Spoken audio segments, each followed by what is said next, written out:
s'ouvre devant nous et comme les pleurs d'un enfant nouveau-né. Elle nous invite à la joie, au goût du bonheur et à assumer une attitude d'espérance.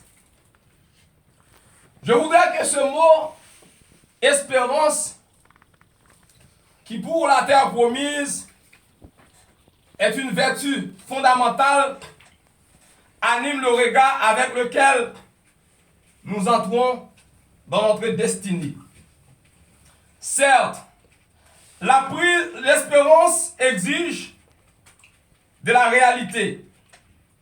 Espérer exige la prise de conscience des nombreuses difficultés qui touchent notre temps et des projets que nous avons en perspective. Espérer exige qu'on appelle les problèmes par leur nom et qu'on ait le courage de les affronter.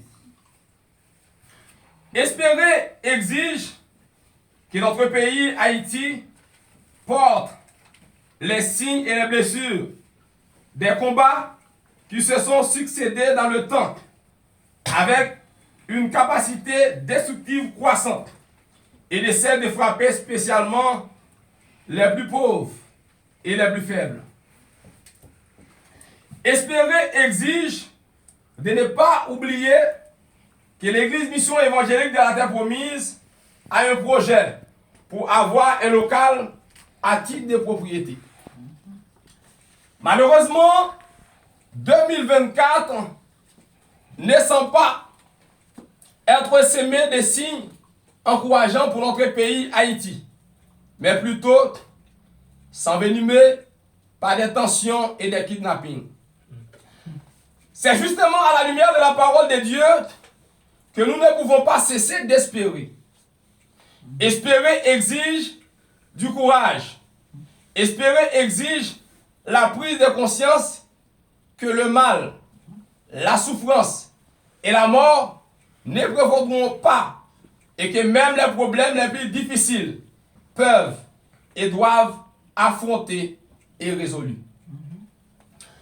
L'espérance est une vertu qui nous met en chemin, qui nous donne des ailes pour aller de l'avant, même quand les obstacles semblent insurmontables.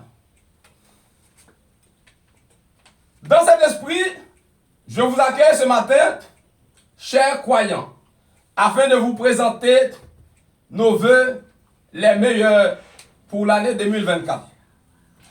Je remercie de façon particulière les membres fondateurs de la Terre Promise pour leur dévouement et leur bonne volonté de servir Dieu.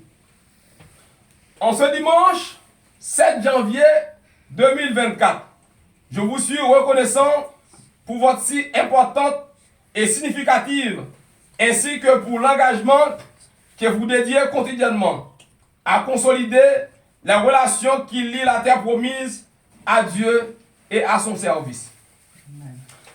L'amitié et l'amour fraternel sont, en effet, l'objectif principal de la Terre Promise dans le domaine de son engagement personnel. Vers eux sont orientés les efforts du conseil administratif et du conseil pastoral, comme aussi ceux des membres consacrés que je remercie pour le dévouement avec lequel ils accomplissent des missions qui les ont confiées de faire la Terre Promise. Dans cette perspective s'inscrivent la formation des fidèles, l'implantation des églises locales et la consécration des saints pour le service de Dieu. En ce dimanche 7 janvier 2024, je tiens à vous dire que tout changement, comme le changement d'époque que nous traversons, demande un cheminement éducatif. La constitution d'une église créant un lien fraternel et favorise des relations sociales et spirituelles. Cette église doit mettre au centre des croyants, favoriser la créativité et la responsabilité pour une planification de longue durée et former des chrétiens disponibles à se mettre au service de Dieu. Il faut donc un concept d'éducation qui embrasse la vaste gamme d'expériences de vie et de processus d'apprentissage et permettre aux jeunes de l'Église Mission évangélique de la Terre Promise individuellement et collectivement de développer leur personnalité. L'éducation ne s'arrête pas dans les salles des classes des écoles ou des universités, mais elle est assurée principalement en respectant et en renforçant le droit primaire à la famille, à éduquer, et le droit des églises et des groupements sociaux à soutenir et à collaborer avec les familles dans l'éducation des enfants. Chers croyants, quand on croit que chaque être humain a reçu de Dieu une dignité unique, que chacun de nous est sujet de droits et de libertés inaliénables, que servir l'autre, c'est grandir en humanité, bien plus qu'on se veut de celui qui a dit « Ce qui montrera à tous les hommes que vous êtes mes disciples, c'est l'amour que vous aurez les uns pour les autres. Aimez-vous les uns les autres comme vous avez aimé. Je vous ai aimé, aimez-vous les uns les autres. » On peut aisément comprendre le capital que représente la communauté des croyants dans l'édification d'un monde pacifié et pacifique. En ce qui concerne la terre promise, met à la disposition de tous l'exemple de son unité et de son unanimité.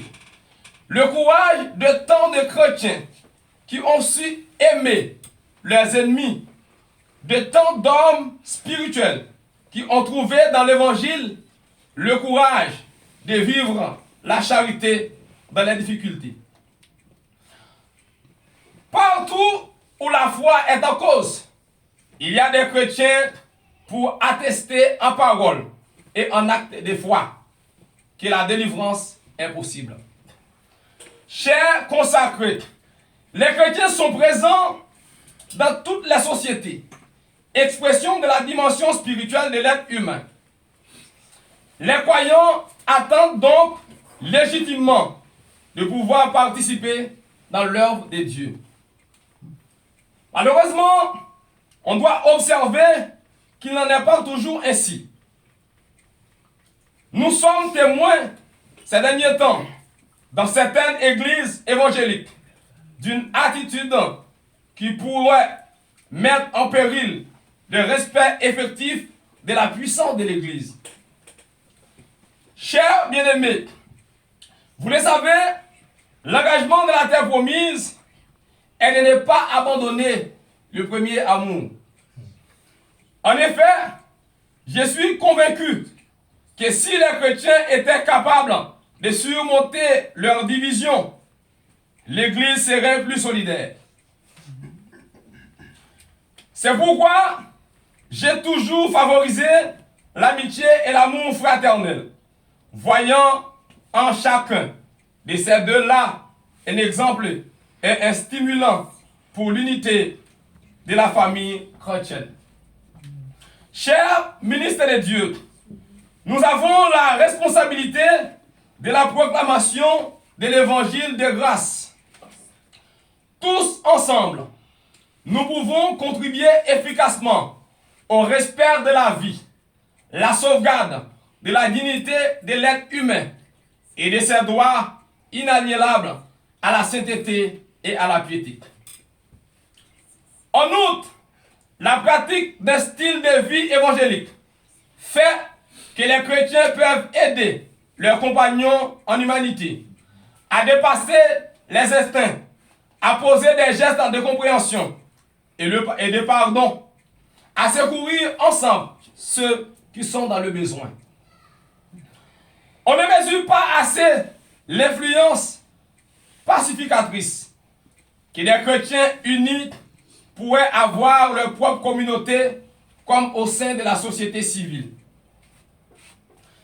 Si je dis cela, c'est non seulement pour rappeler à tous ceux qui réclament du Christ l'impérieuse nécessité de prendre résolument le chrétien qui mène à l'unité, tel que le Christ la veut, aussi pour indiquer aux responsables de l'Église les ressources qu'ils sont susceptibles de puiser dans l'Évangile comme auprès de ceux qui en vivent. Dans ce domaine, un exemple concret peut être cité. L'éducation et l'espérance se trouvent au cœur de mon discours.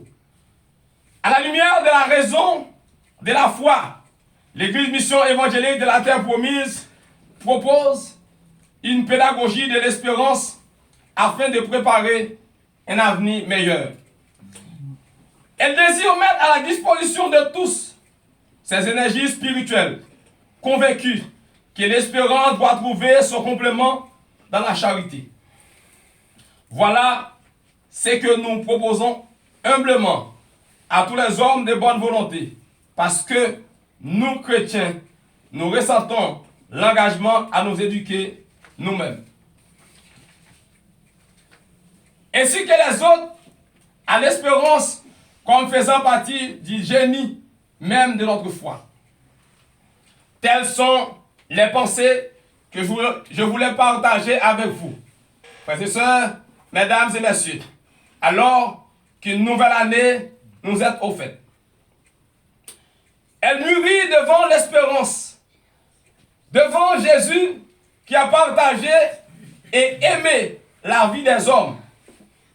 Il demeure contemporain de chacun d'entre nous et de tous les croyants ici présents.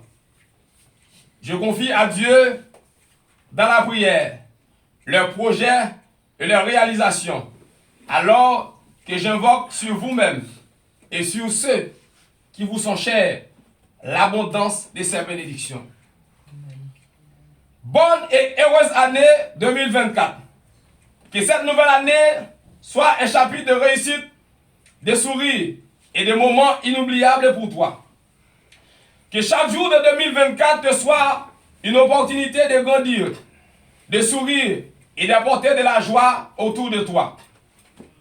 En cette nouvelle année, que le bonheur soit ton compagnon constant, la bonté ton guide et le succès ton objectif, que tu sois en bonne santé. Que la bonté et la bienveillance que tu te répands reviennent te combler de bonheur tout au long de 2024. Que cette année t'apporte la santé, que ton corps soit fort et résistant face aux maladies et aux difficultés. Que tes efforts portent des fruits abondants. Que tes finances soient gérées avec sagesse. Que tu puisses être béni dans tes entrées et tes sorties. Que cette année soit une année de croissance spirituelle. Que cette année t'apporte les meilleurs. Merci.